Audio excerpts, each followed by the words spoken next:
quorum. Let us know ahead of time. Otherwise, everyone else is here. Does anyone have any additions or adjustments to the agenda? I do not. I would like to, if we could, speak real quickly about the van accident yesterday, just to give you an update on that. And also a resignation that we received on the transportation side. All right, we'll add the comment under other items for those.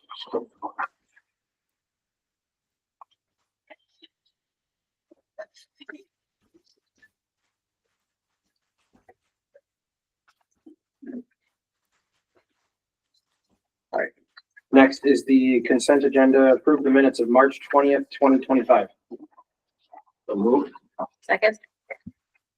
Been moved and seconded. Does anyone have any questions on those minutes? All in favor? Opposed? And an abstention.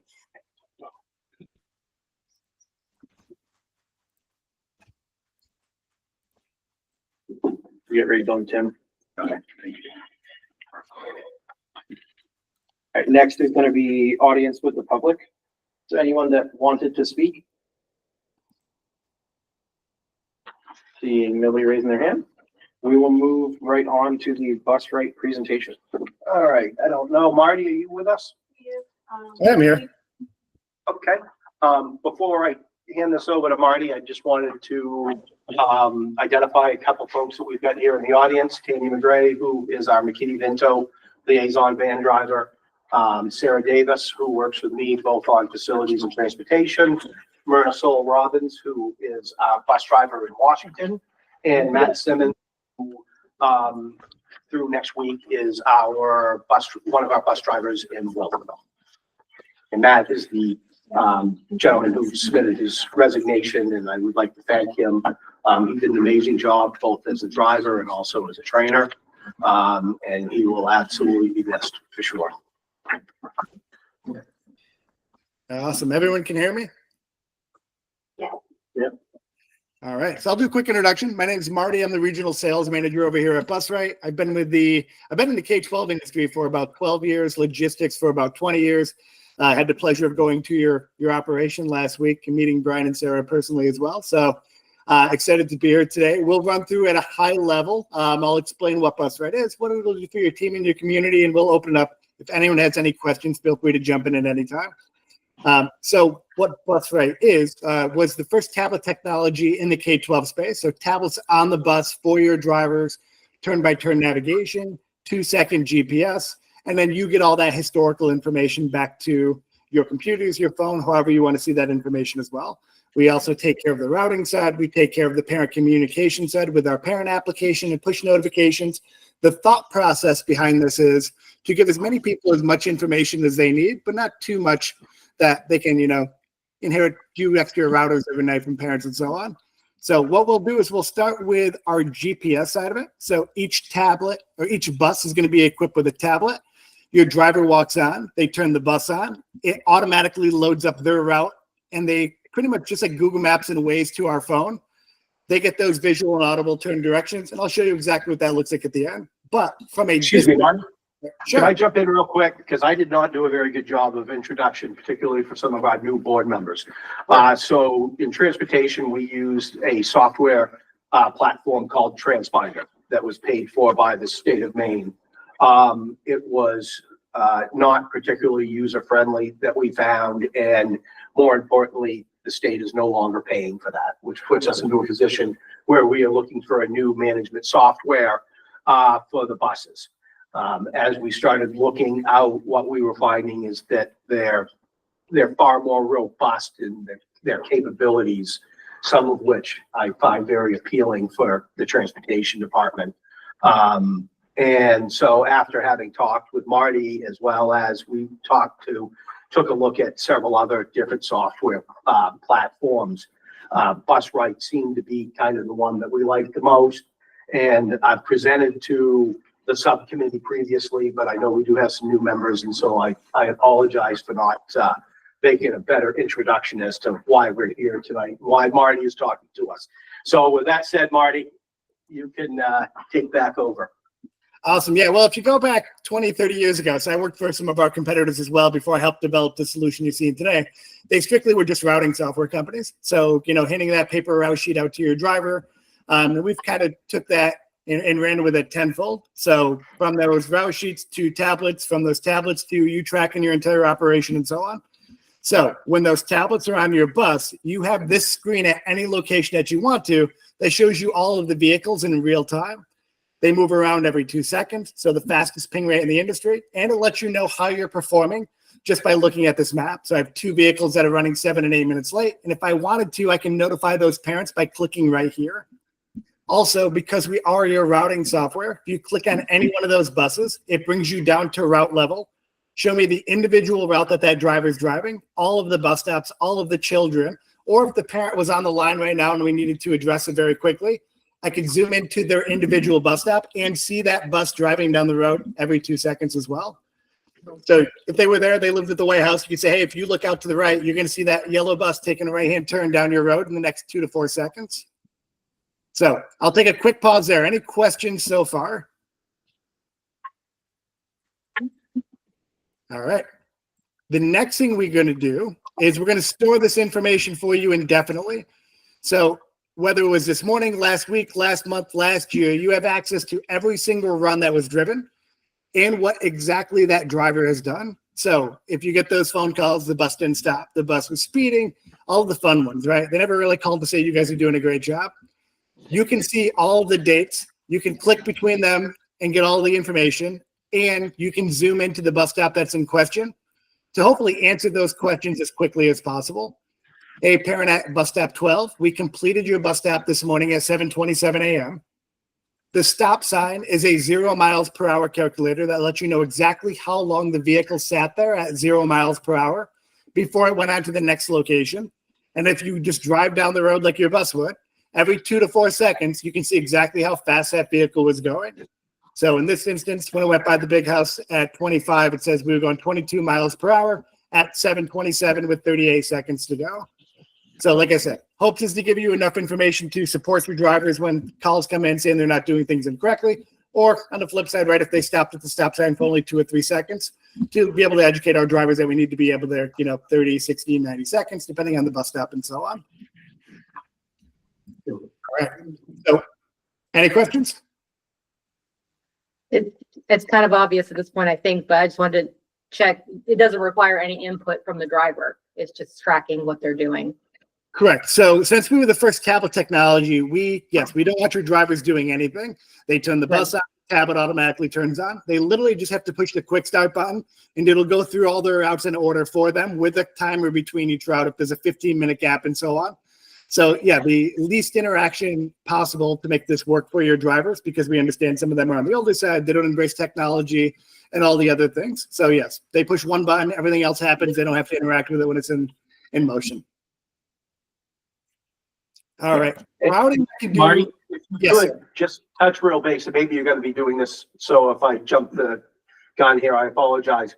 On the parent notification piece, because the parents aren't going to have that granularity that we're seeing there. Right. All right. So give me 2 seconds. We'll slide ahead and I'll show you exactly what the parents would see. If I give your parents that much information, it's not going to be good for any of us. Smudge. So we want to go over here. All right. So your parents, well, I guess I'll start with how your parents get this information because that's equally important. So we integrate with the student information system. We pull over your parents' first name, last name, emails, and phone numbers. When you say you want to go live, and this can be a small group, it can be the entire district, we work with you on that rollout to your parents. Before that happens, we've built the route, we've done dry runs, we make sure all the bus stops are completed, all the students are in there because that's our biggest user base. We want to make sure that everything's perfect for them so we don't increase calls to the district as well. So once that's done, we send them an email. They click the email, it brings them to the app store, they download the app, they automatically see their child, their bus stop, no other student information. So if I come in here and I click play, you're going to see exactly what they see. It's very Uber-like technology. Show my bus, show it in real time. So it does move every 2 seconds like your live map does. But notice there's no other children, there's no other bus stops, and there's no other information that they can, find useful or unuseful as well. They do see their location in live time, so that updates every 2 seconds. Now we're 1 minute away. If this bus took a right-hand turn instead of a left-hand turn, and that added 5 minutes, 2 seconds later, the parent would see that that added 5 minutes as well. There is 4 built-in alerts. My route started, my bus stop was completed, my route was completed, and then the one that parents actually like is you can say when it's either 5, 7, or 10 minutes away, notify the parent that it's actually 5, 7, or 10 minutes away based off of the tablet, the route that was created inside the platform, and the driver behavior. So it kind of gives them the kick in the morning to get outside, knowing that the bus is coming in that actual amount of time. Is the option to not give that information, give that much, like not use the map? I'm just So- thinking about a parent chasing down a bus. Yeah. Our next update will limit this down, I think, to it's like a quarter of a mile. So they'll only see their bus stop at a quarter of a mile. So everything else will be blacked out around their location, but it will let them know when it entered that location and still for when their child to get outside and so on. Can we only do just the notifications, text notifications at 5 minutes out and not have the map at all? So you can't have the map at all, but you'll still have that quarter mile one, but then you can still do any notification piece that you want. When this is not running, it's really neat for like the beginning of school year, because even when the buses aren't out, this has all of their busing information. So like their child's bus stop, the time, the ETA. So if you wanted to push out a notification before the school year started, it'll at least let them know all of their busing information. Kind of eliminate that like paper sheet that we have to send out that says, these are the kids, these are the bus stops, their times, their ETAs, and all that work that goes in there too. All right. And then while we're here, I'll show you what your drivers see. So like I said, they turn the bus on, the tablet automatically turns on. Their routes are tiered in the order that they're being ran. So if you have a morning run and then a second morning run, they would be in that order. If you had a trip, it would show up on here in the middle afternoon or the afternoon as well, and then their afternoon runs. The only thing they're required to do, like I said, is click the quick start button. If they drive the same bus every day, it loads up their same information so they can just quickly take off. And then it's just like Google Maps in ways, visual, audio alerts. When I get closer, the students, the stops, and so on. You can black the screen out when it's in motion. So that's kind of a safety feature that we have too. When it's over 3 miles per hour, this blacks out, but they do get the audible information going back to them as well.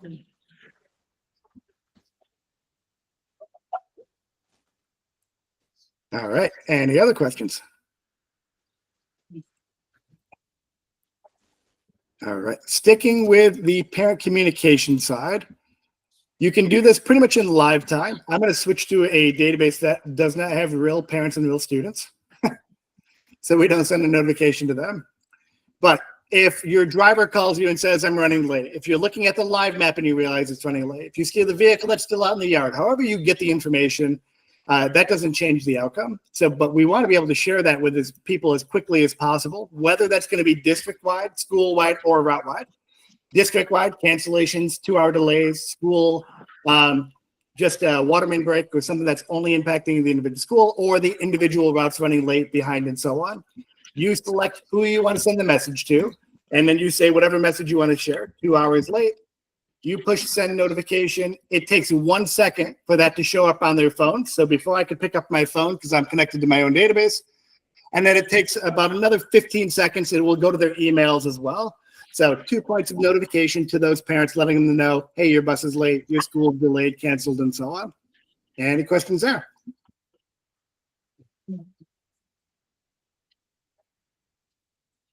All right.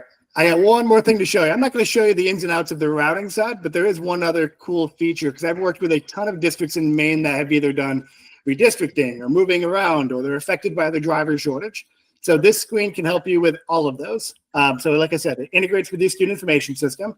You can then say, show me just what I want to see. So I can say, show me certain routes or show me certain demographics of students, grades, special needs, accommodations, 504 plans, whatever it's going to be. Once that's done, then you can make changes on a much bigger scale. I'm only looking at 3 runs here, but let's say that I need to get down to 2.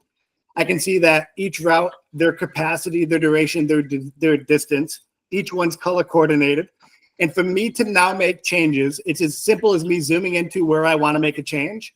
And let's say I'm going to make bus stops before bus stop 2 on the green. I take bus stop 5. I drag it before bus stop 2. That moves the bus stop, it moves the students. And I can do that as many times as I would like to with seeing the impact on my routes. So if I have a chronic, bus driver that calls out, or it goes into hunting season, right? Because I live in upstate New York and we lose a lot of our drivers during hunting season. I need to cover those. Or if they have hip surgery, whatever it's going to be, this is going to allow you to plan for those worst case scenarios. I can shrink those 3 down to 2. I can push it to the tablets. Your drivers are automatically updated. Your parents are automatically updated with the new information. And this will also be the place that when your daily changes come over. So the import came over. The new kid was Nasir. He needs to be picked up directly in front of his house. I've added a bus stop. I can drag him into any bus that makes the most sense. Or there's going to be a group stop and there's going to be a lot of kids. You just go in and say all these other red pins, you circle them. 1 second later, they're all assigned. So my hopes is to give you, like Brian and Sarah and all them, just a ton of time back because it automates a lot of the steps for you, but you see the impact as soon as you release the button. All right. If you put in all the stops, will it automatically create a route that's the most useful for us? So it will create a route that would be the most useful for an 18-wheeler truck, not for K-12 transport. So because of that, we actually removed that button because it doesn't know sidewalks. It doesn't know safety things for students. So we had it built into our platform. We removed it because people still have to go back and make changes to all of them based off of the safety of the students not dropping off, like freight to like Target and Walmart and so on.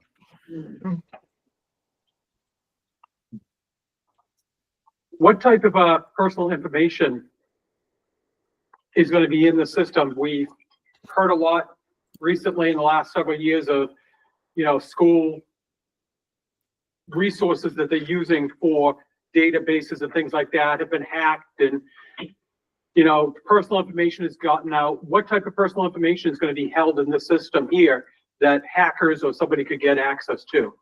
I'm great also question. thinking safety-wise. Oh, yep. No worries. So we think the same too. So we try to take the bare minimum information. So information that I would need to transport kids is mainly the information that I have. So their ID number for the school, just to make sure that if I have like 7 Brian Murphys, I know which one's which. Their house number, house address, ID, grade, first name and last name. Anything else for the student is not required. So if I want to share any like medical information or any of those, that's completely up to the district. We are adding additional filters in. So I can hide that information even between like people within the district, just in case of like HIPAA and stuff like those, depending on like how it's shared at the school.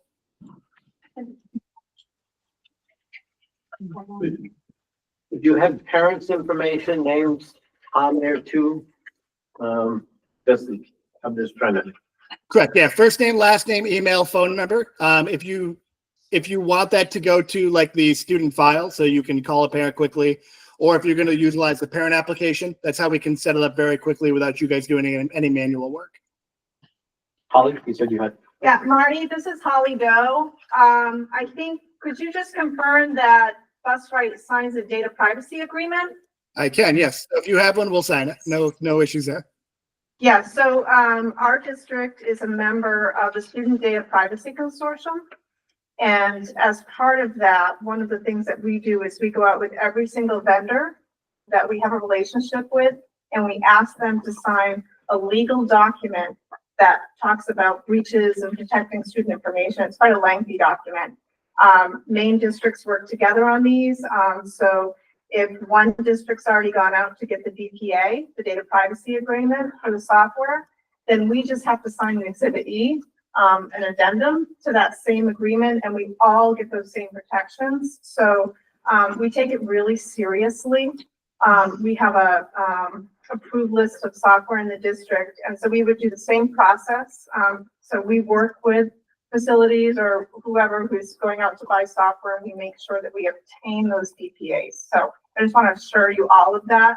It's not always perfect, right? PowerSchool was Well, that's what, yeah. huge breach recently, and PowerSchool signed the DPA for school districts. We don't use PowerSchool here, but still, that's a big deal. And the SDPC is actually going after PowerSchool, and we're getting some districts that are signing on for a lawsuit because that DPA needs to have some teeth to it, and vendors need to take it really seriously, and have good security requirements in the cloud. So Yeah. I just want to let you all know. Back in like 8 years, we've never had a data breach. Like I said, I've worked with other competitors in the market. We've had them there. Skyward had them, Amazon had them. So we know they happen. We're not going to say we're impermeable to hackers. Some of them are fantastic at what they do, and that's why they do what they do. But yeah, we have no issues with, we have really good security, encrypted out. We'll sign you a DPA with no questions asked.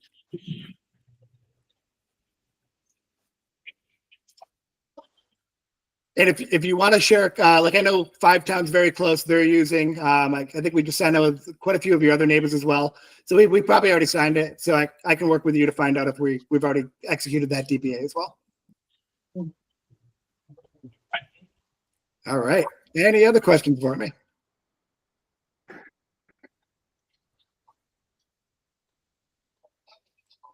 Awesome. If not, I'll kick it back to Brian. Marty, thank you very much. Appreciate you joining us. And I'll follow up if we have any other questions. We'll certainly reach out to you and get those answered for the board. Sounds good. Thanks, Brian. Thanks, everyone. Thank you. Thank you. We're still trying to suss out the best the best use of this, because a lot of drivers, for instance, Berta, she knows her route. She doesn't need anything telling her what her route is. Obviously, there are some benefits to sub-drivers coming on. If we have to collapse routes due to a driver being out. And then there's the parent notification piece, which in the morning on the radios, not so much for the high school run, but the elementary run, it is a constant, schools reaching out to the drivers, what's your status, where are your relationship to XYZ, pretty consistently every morning that you're hearing that kind of communication. Certainly with our van drivers, with our McKinney Vento special ed students, where a lot of our bus drivers are going, a ways. They're going up to Camden, they're going to Lincolnville. There's going to be times when they're going to get caught up in a delay. It's just inevitable. I got kind of jammed up on Route 1 yesterday, 2 days ago, Tuesday morning. It was a little late picking up the students by, 6-7 minutes. But I think that that's very useful. And so there's definitely there are some huge benefits to it. What we're trying to figure out is what the best way to implement it. If it's to bring a few of these things on board, try them out, do a beta test, and then see if it's really what we're looking to do. And if we're going to do that, what's the right number? And so we're still sussing some of that information out. I do think the bus ride is probably the best option at this point from what I've done. And certainly he didn't mention it, but they've got about, Sarah, what did they say, 60% of the, was it even higher than that? I want to say, of the state of Maine that are using their program. So it's certainly well used, and it's been tested and proven accurate. I like it. I think it's definitely the way to go. Bring us into the current century with the. Well, and it's also, I don't know how many calls that I get weekly about parents saying the bus never stopped at my location. The van never stopped at my location, whatever the case may be. They only stopped for a minute, where now we have to go in, if we're going to go that far, to go in and look at tape. As compared to that, we can just bring it up couple clicks of the button and we've got the solution right there. Mornings are busy. A minute or two off and the family is thrown off, So if they can get a notification that says, hey, your bus is around the corner, or it's 2 minutes away or whatever, yeah, it could be really good. And we all the vans, as one of us in the vans walking this. Yes. It does seem like a very robust program. So what you were saying. It is not inexpensive. It's a yearly reoccurring fee. And that's a staggered rate depending on how many that you go with at a time. For us to do the whole fleet, we'd be looking at $1,100 a piece for each tablet. That comes with all the train up. You break a tablet, they replace it, no questions asked. And usually that's on normally they shoot for a 4-year contract. I think that they're willing to go a little shorter on the first one, just so that we can beta test. But again, that's where I'm not sure we want to go with the whole fleet perhaps to start. We do a beta test with a smaller number. And if it works out as well as I would anticipate, that at that point we could go with the full crowd. And there's some indication that the state will fund part of it at this time. Would it make sense or be feasible to do the beta test and like isolate it to one school? Like, for instance, Miller or Union here? That's how we would probably, what I would anticipate how we would do it. Do all the vans and the buses for one school, and do a test, and it would probably be Miller. Would be my first guess. At least that would be the one who I would approach. I'd approach Julia or JD. You don't mind being a test subject, do you? Not. We get a lot of calls, like, about different things. And when the bus had an accident, they were in a bad place for communications. Like, if we would have been able to see, hey, they're right here, tell parents, your kids we knew they were safe, but it just would have been helpful. It just would have relieved a lot of parents just to know it. But kids here, they're okay, people are there, so. Eric, and then I got you. Brian, two things. There's no other hookup required in the bus itself. You got the tablet, you hook it up, and that's it. Correct. What about in areas where you have poor coverage? GPS. So I asked them about that, and they've got them all up through the county, Aroostook County. They've got them up in around the Moosehead Lake area, and heading west over towards Jackman, which is, If it worked, I can tell you from four-wheeling up in that area, that is an absolute dead space for cellular coverage, and they seem to be working very well. Ben, same question. Okay. Danny? I came in a little late, but you said $1,100 per tablet. So in every bus and van Well, need, I'm sorry, $1,200 per tablet, per unit. so every bus and van would need tablet? Correct. If we About want how to, many? if we want to Yeah, if you equip the entire fleet, yes. How many is that off the top? About 30.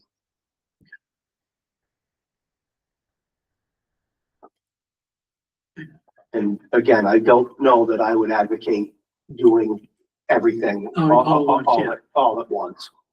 I'm sure Marty would love that, but I'm not sure that that's the best way to go. Would the state pay for part of the, like the beta, and then if we went with all it, they pay for some of that too, or just one time? We have not, from talking with Marty, he was the one who found out that the state would actually pay for, and each school district is different. I want to say that he came up with 50% for our issue 40, 54, I think. 54, Oh, 40, I'm sorry. that they will pay for. Okay. Thank you. Martin? Myrna? Just a quick question. I get with doing Miller, that makes perfect sense to me. But wouldn't you want one or two others ahead of them so that you have a sub coming on to one of the other? That's the real need of what you need. In my opinion. Yep.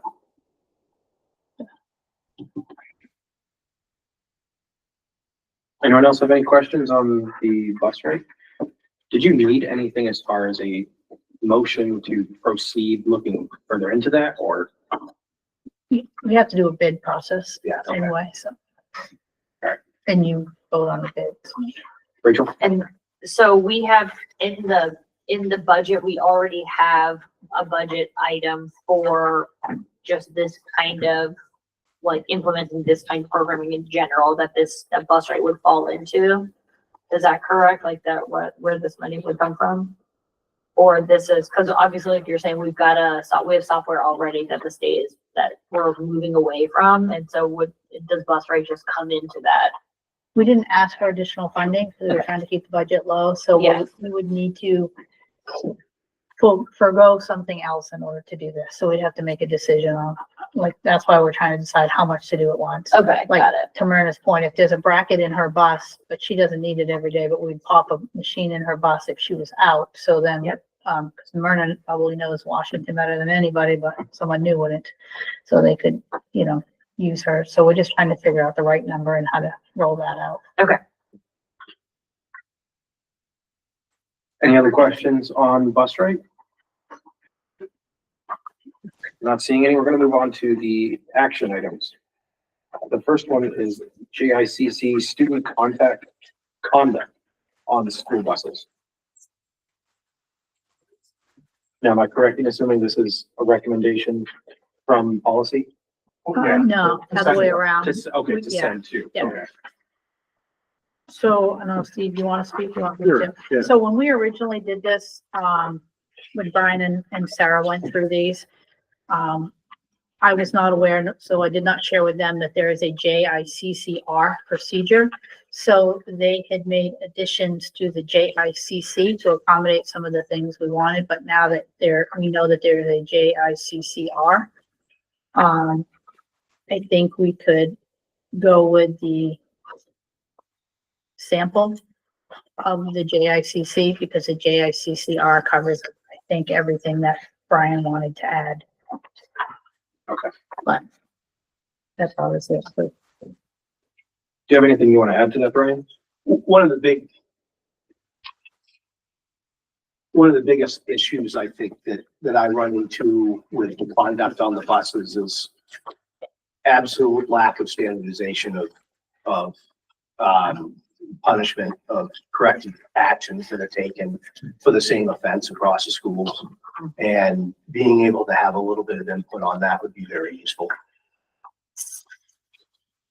And I think that would lower some of the frustration from the bus drivers, on the bus drivers' end as well.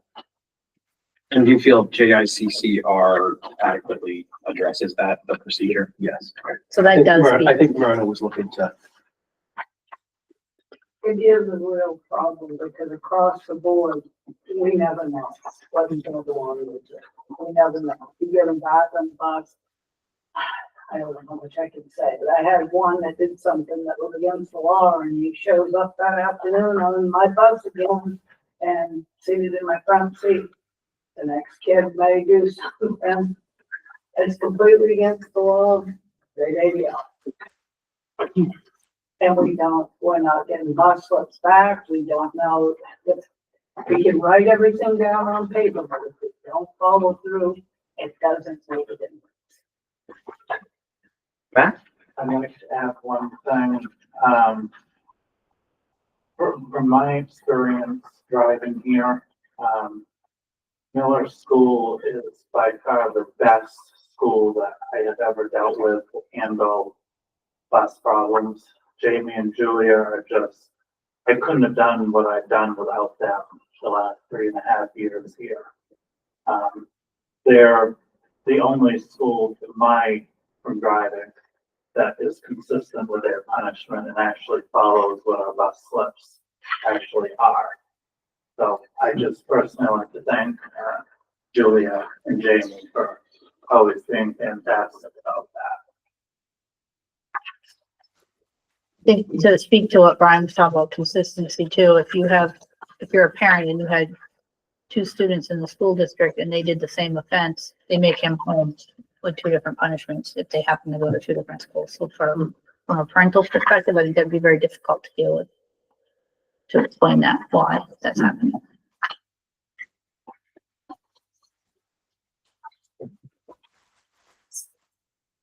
I'm gonna make a motion to send policy JICC student conduct on school buses and recommend it to the policy committee for review. so for that, The sample or the, The sample, yes, sorry, thank you.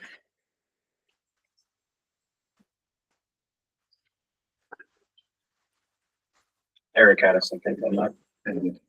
So along with the R or just? I was gonna do them separately. Yeah, so ours is only a sample. We currently don't have a district policy. Yeah, we should gonna do them separately. Okay. Danny? So we're gonna go with the sample and not our current one with the revisions? Yes, because the JICCR, the procedure covers all of the revisions. We don't currently have the procedure, I think it covers them. so the two together, everything that was in that current JICC.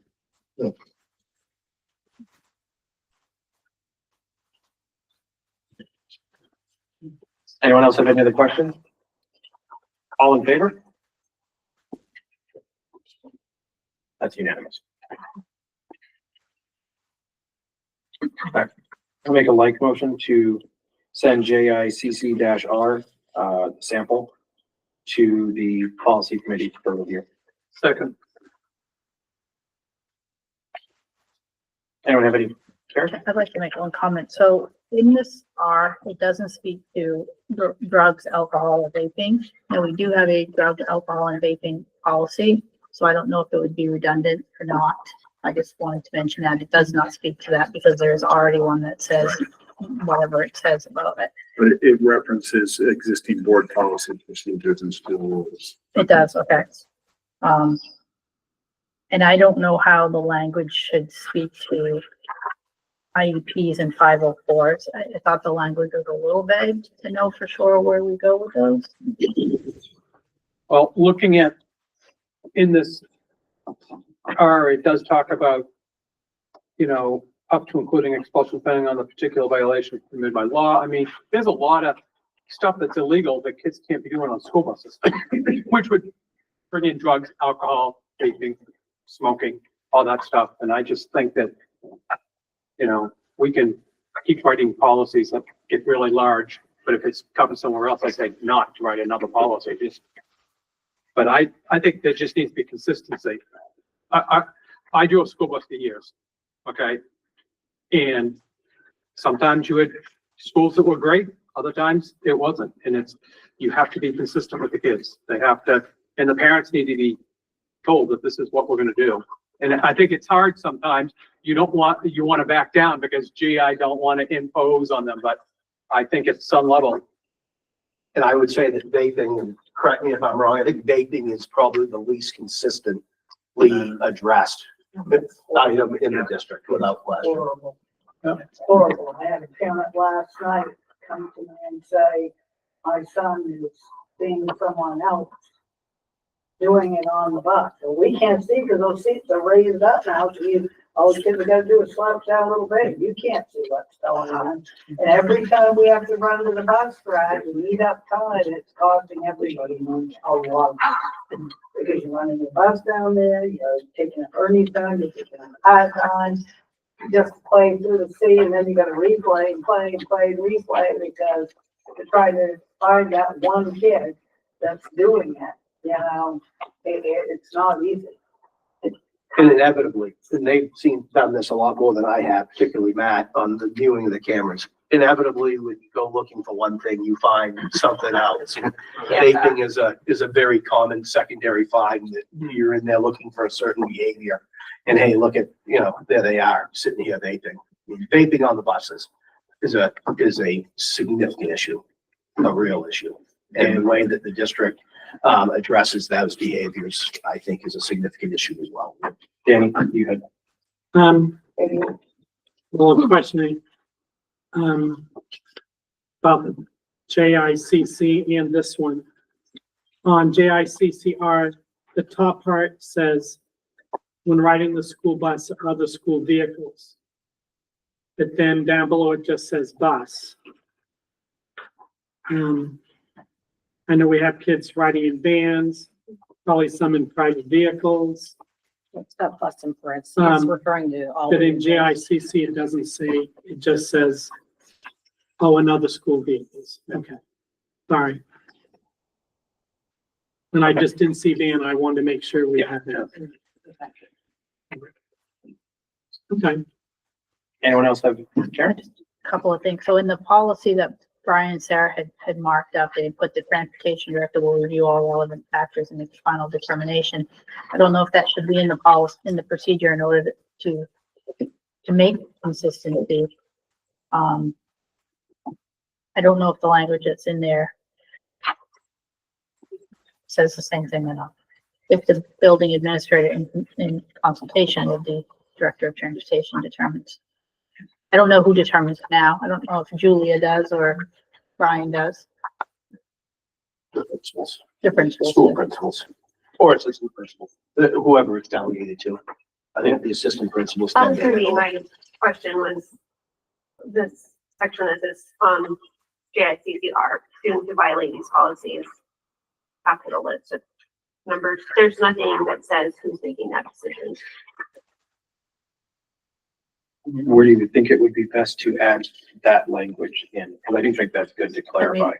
I don't do that for a living. Is that on the bus, actual bus referral slip? I think it does say there, the building principal. It does recommend that you include that. Should it be the administrator and the transportation director? Would that help with the? Honestly, I think that would make it much harder to try and get a hold of. Some of these things take all day long to investigate. I mean, there are certainly times to do that, but for everyone, I don't think it's necessary, especially when it's the first warning or.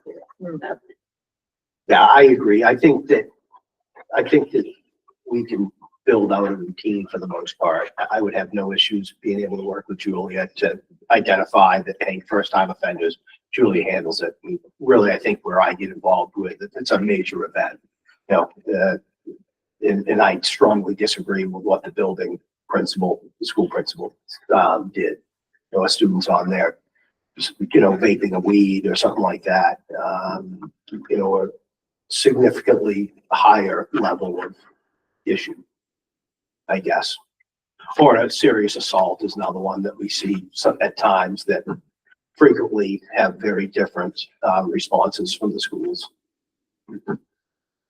Yeah. And this, I guess, would be a question for Steve. It says in here about suspending them from riding the bus or vehicle. I know from like being suspended from school, there's a limit to how many days you can suspend them. Is that the same for riding a bus or is that different? I don't understand it to be the same, but what I do understand is in state statute, principals are authorized to suspend students from school, not other people. So I think that's a consideration. Of course, there are many incidents and they don't all result in suspension, but at some point, students may be suspended, and it's the principal that has the authority to do that. Is it possible, I don't necessarily want to make it an amendment, when this goes before the policy committee, would you be able to be in attendance to recommend, give your recommendations as to that language that would be required? I'll bring some bus drivers along so they can as well. Because I don't want to overstep our bounds too much. We kind of recommend to the policy committee and then. Myrna might have. Myrna? I'm glad you brought up that about the suspension, because I probably didn't thought this now. This in-school suspension, when it's on the bus, is absolutely not as far as the bus is concerned. So whereas kids come on and say, they don't get punished, they don't get punished, they don't get punished because they're still on the bus. We can't send those kids to the office. When we're on there, whatever they do, we gotta deal with. Because we don't have any aides, we don't have an office to send them to. In-school suspension for buses does not work. So what Myrna means is they've done something wrong on the bus and their punishment is in school suspension, which means they're still acting, however they're acting on the bus. I would love to just give you an example. The one child that I told you that I'd had reported has already been nailed for vaping, either once or twice, I'm not sure. So whatever they're doing in school is not working. So, you know, just keep putting them back on me. It's just like, I had another child doing nothing with vaping. The other child keeps doing it. I can only move seats so many times. And when the same child does the same thing over and over and over and over, and these children are saying, they're doing it to me again, they're doing it to me again, they're doing it to me again. What are we supposed to do? You get discouraged as a driver. It's like, there's just no answers.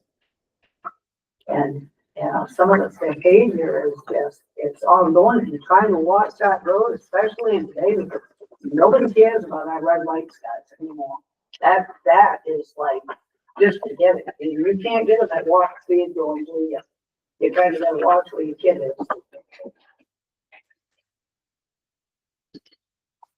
So the motion is to send JICC-R. It's been moved and seconded. All in favor? That one was unanimous. EEAA, this is student bus transportation. So this one, we have a policy and it's recommended, Correct. but there's no sample from anyone. I tried to find some other districts, but the variations were great. So I don't know where this one originated from. So this is our policy. Yeah, and I don't believe Brian or Sarah made any markups this time.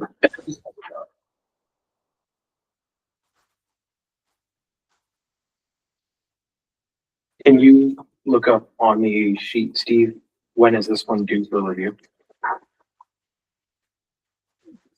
Yeah, I mean, if you look at the end of the policy, it looks like it was last looked at in 2018. So this must be coming up very soon. It's over. Yeah, I don't know, that just seems like a long time ago, so. Definitely seems Let me see over if I the can 3 year find cycle. it.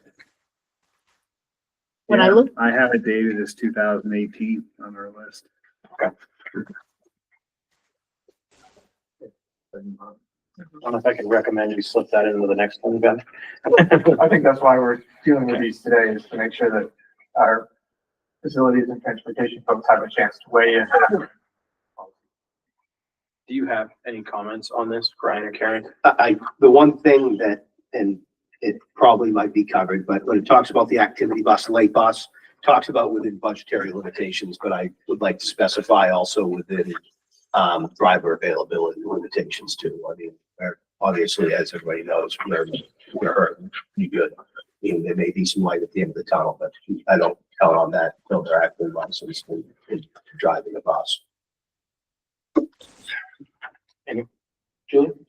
In the fourth paragraph where it says, any exception to a change in a student's bus, where they're going or where they're gonna get picked up requires written permission signed by a clerk and approved by the superintendent designee in consultation with the director of transportation and must be submitted at least 24 hours. Like, we would love for that to happen. Is that even We're getting possible? phone calls up until 3 o'clock with, oh, so-and-so needs to take the bus or go to grandma's house kind of thing. That practically. We I have actually hear it while the kid's on the bus. I'll hear it come across the radio. Yeah, it is. Julia is out swapping kids between buses and sometimes between buses and vans, because sometimes the kid going to one residence is riding on a van, when going to a different residence, it's on a bus. I will tell you that Miller, from what I've seen, has probably got the toughest challenge in managing that of any of the schools in the district. It's not helpful to tell a parent, no, you're supposed to do that when there's nobody home wherever Matt's gonna drop them off. Yeah, I missed that when I went through here. Tim, question, where's liability that if, say, parent A calls up and says, I want Johnny to go to his father's house today, and father says, no, I didn't have him come to my house, and he's dropped off at the wrong house. That's why we want written permission. Well, that's what I'm getting, and it's nearly impossible, but at what level do we need to be looking at this and saying, maybe it has to come in via email or by text to the school, but then you still can't guarantee that it's that parent that's sending it. You look at the possibilities of, parents playing against each other because I'm trying to keep Johnny away from parent A or parent B. I looked at other districts. Some districts have language in it that say a child will only be transported to the parents or the guardian of record, or the grandparents, or daycare, like they narrow it, they neck it way down. I think that would be great, but to Julia's point, what do you do with the kid? You got him at school and now they say there's nobody home. I mean, in recent times, she's had a child brought back to school that stayed there for an hour past school time while we tried to find mom or dad. So the policies would be great. It's just what do we do in the situations where there's someone home? And some of this isn't necessarily the parents not getting involved enough. There's a lot of these are McKinney-Vento students, I think is one of our biggest challenges that we have. And there are times when they literally are not sure where they're going until the very last minute because they're not sure where they're going to be housed that night or any other number of other things. So I think that we need to allow for enough flexibility to be able to, meet those types of requests. But on the flip side, we've got to have at least a little bit of teeth in it as well, because there are definitely families that take advantage of this and will call in, and no matter what we put in for strategies to get them to engage, they just simply won't. And we get it. Tanya deals with a lot with the McKinney-Vento, just trying to get, hey, is Junior going? Where are you today? Because she will get calls at any number of times during the day of saying, now all of a sudden they're over here, and you thought you were heading to Camden, instead you're now heading to Noblesboro. That changes up the route very, very quickly, and so there's a lot of jumping through hoops that happen quite often. I don't know if we could have language that states something like this, but knowing that there'll be exceptions and that's somehow written in. Because unless Julia's gonna keep them overnight, we gotta. Rather not. But Yeah. Knowing, I have to. knowing that this one is going to be coming up for review fairly soon, I'm not sure that we need a motion. And with Ben present, you've heard concerns. Dan? Couple of things. Does this include vans? Or just school buses? It would be district provided transportation. So I guess we should change it So to if district yeah, transportation. if it Yeah. only says buses and doesn't address other district vehicles in some way. And then on the second page, under minimum training requirements, it says once each semester, and then in parentheses, is twice per school year. I know one time, I think the middle school was on trimesters. We're on trimesters, the elementary school. Yeah. Yeah. So I suspect that's why it says twice per school year in parentheses. So I'm just wondering if like that once each semester should be, You just change it to twice per school year, but I Yeah. think the point in having it each semester was to not do it like Spread, back to yeah. back in Heavy the loading. opening week of school, for example. it's the fall and spring or something. Or minimum time between each one.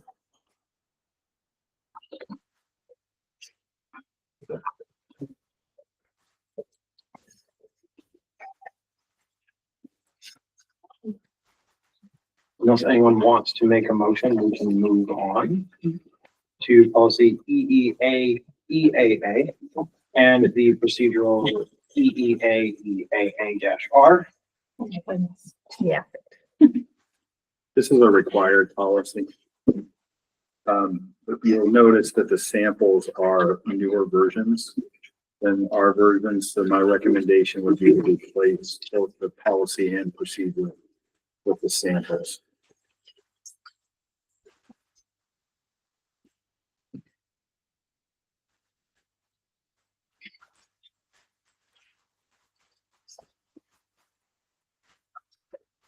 And not overstepping our bounds here, but do you have any comments on this, Brian? I don't think you made any down. No, I did not. Okay. I made a pretty good, I made an assumption that this was all pretty straightforward legalese. Boilerplate is what I was assuming.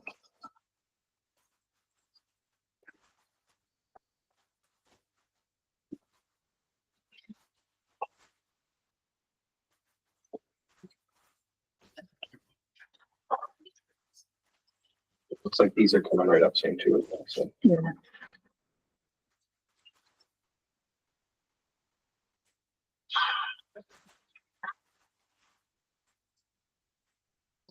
Anyone have any questions on that, Danny? And again, this would we need to change it to include like district vehicles? Because it just says bus drivers. Somewhere down. No, it does specify, there's a CDL license and then basically what amounts to the van drivers that they're handling in two separate pools. It's just the title says drug and alcohol testing of school bus drivers. Yeah. And in our current version, we changed the title to include van drivers. So we could easily make that same. Okay. I went through them both and they have almost the exact same thing. For some reason, our policy is in a whole different order, but most of the same information is there. There's a few things I wasn't clear on, but we can figure it out.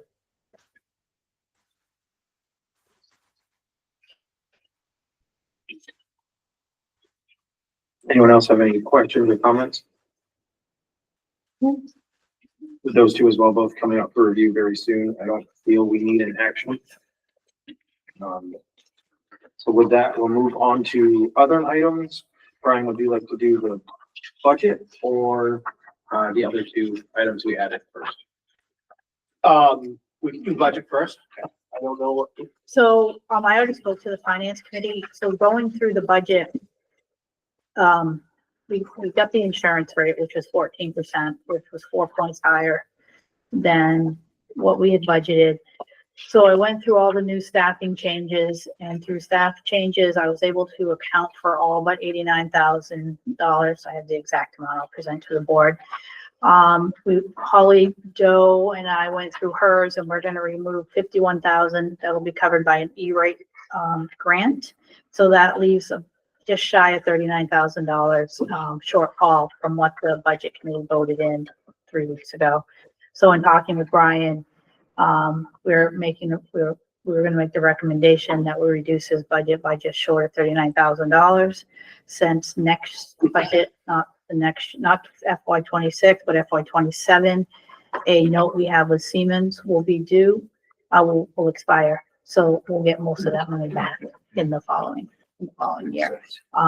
We just thought, since the budget had been passed by the budget committee, that would be easier than trying to go through and finding $40,000 somewhere else. It's not easy to do in the school budgets. They don't have a lot of money to spend. Do you And I have any fully Brian. concerns with that 40,000? Okay. I don't believe we can show on that, correct? No, I just wanted to communicate. I mean, I guess if you don't want me to propose it. Proposal makes sense. I just want to make sure it doesn't fine feel with like it, we need right? any action. Yes. So, Absolutely. anyone have any questions on that? And accident. So yesterday afternoon, at approximately 3:15, we had a van that was involved in an accident at the intersection of Route 1 and Route 32.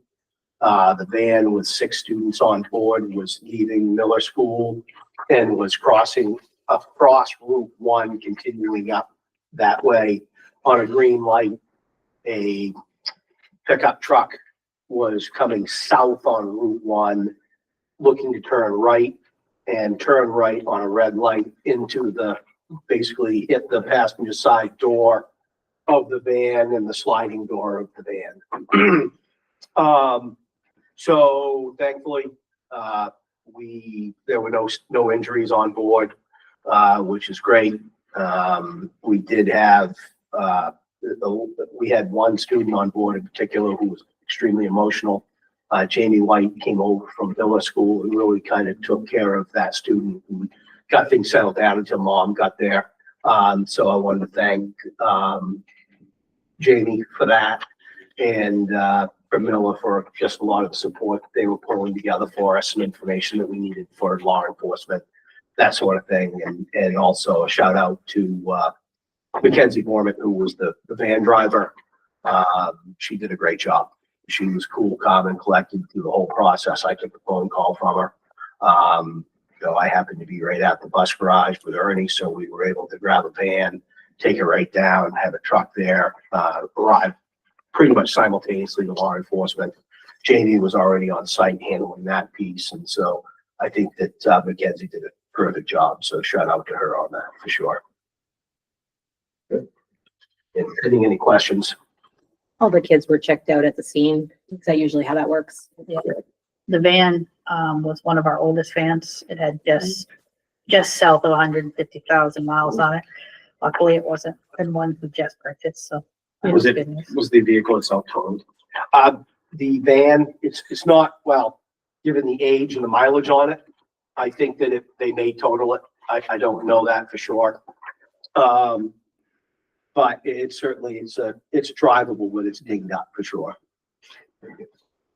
It was one of the original 5 purchased by RC40 when we started doing vans. Danny? In a case like that, does the van driver have to undergo like alcohol testing? The policy speaks to any driver would need to be drug tested if there was a fatality or they were getting a citation and that citation was they're getting a citation and the vehicle isn't drivable. One of the vehicles isn't drivable and there was significant injuries. Like someone had to be treated off-site. So I assume that means by ambulance. Since our driver was not at fault, there was no citation and therefore they did not need to be and there's no fatalities. Thank you. Unfortunately, that takes another van off the road at a time when we need vans. So I will likely be coming to you with a request to purchase a van out of the normal cycle this year to get that taken care of. And that other person's insurance company pay for a rental van or? I don't know. We haven't got that far Yeah, into we it haven't yet, got but our insurance company's been notified, and I'm sure that it usually takes a couple of days before insurance companies start catching up to one another. From what I've seen in the previously is that usually the other person's insurance company is reaching out to us pretty quickly on, and then I direct them over to our insurance company. That's when the process stuff starts happening. Fortunately, renting a van is a little bit hard because it doesn't have the cameras, doesn't have communication systems, doesn't have a lot of the things that we really want on board the van to be able to, for the van drivers to do their job. No one has any other questions on that one? Last thing on the agenda is the resignation. Yeah, so Matt Simmons, again, who I noted earlier, resigned or offered his resignation to Karen and I. His last day will be next Thursday or Friday, Matt? Next Friday. He's taking a field trip and then that'll be it for him. Matt has been with us, 3.5 years of driving a bus.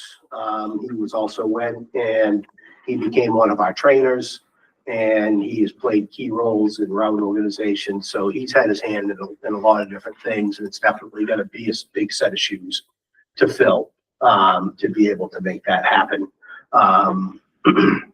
We have a trainer that we've registered with the Federal Motor Carrier Administration here in Augusta after communicating with them. So we'll be able to continue on with our the training of our 2 permitted, which obviously that's a priority, is to get them up and get them licensed so we can get them on the road.